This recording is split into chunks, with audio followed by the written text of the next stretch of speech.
President Obama recently signed into law a new series of security protocols designed to make air travel safer in the wake of the attempted Christmas Day terror attack. I'm Mike France from Brunswick Group, and today I'm joined by Tom Betro, the former director of NCIS, where he led all of the Navy's counterterrorism activities. And we're going to talk about how these new security protocols work and how they'll make air travel safer. Tom, why were these new procedures instituted? Well, these new screening procedures were instituted as a result of President Obama requiring a comprehensive review of the way in which passengers are screened overseas when en route to the United States. And of course, he asked for that review in the wake of the December attempted terrorist attack in Detroit by an individual on an airplane who had explosives in his underwear. So talk about how the new procedures would work. Well, the new procedures is essentially a new approach.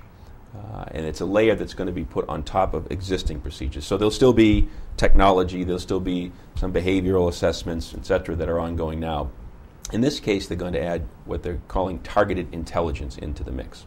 So they'd like to share more specific intelligence with those folks doing the screening overseas so that they can attempt to narrow their search for would-be terrorists and reduce the number of people who have to be pulled out of the mainstream for enhanced screening. And what are some of the obstacles to making this type of approach work? Well, of course, there are a lot of obstacles, starting first with the availability of very specific and credible intelligence. Had such intelligence existed, we'd be probably apprehending a lot of these folks before they ever got to the airport and wouldn't need as much screening done at the airports.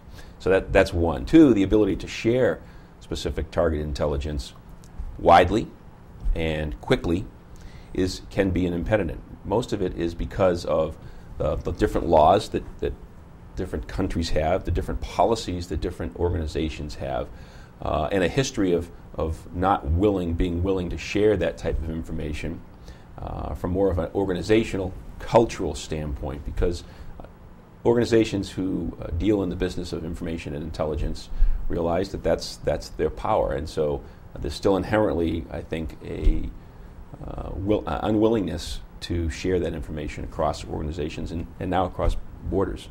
Are there any technological obstacles to making this vision work? Well, there's some. I think that's the least of the obstacles currently that would prevent a system like this working. There's lots of technology right now that's available. Like our company, 4D, has developed some tools that will allow you to do rapid, broad, automated searches and not just pull data together, but in a similar way, automatically analyze the data and then provide very defined intelligence to somebody to use at the other end. And how optimistic are you that this approach and these types of systems will help make us safer from these types of attacks in the future? I'm completely confident that these are absolutely the types of systems that need to be put in place. There's tons and tons of data and information out there. And each organization, each country is looking at their own bits and bytes of data in different ways. So the ability for everybody to look at everybody else's data quickly and thoroughly, comprehensively will make everybody much smarter, will give everyone a very much more common understanding of what information is available and allow for, I think, more rapid response to potential threats. Okay. Thank you very much, Tom.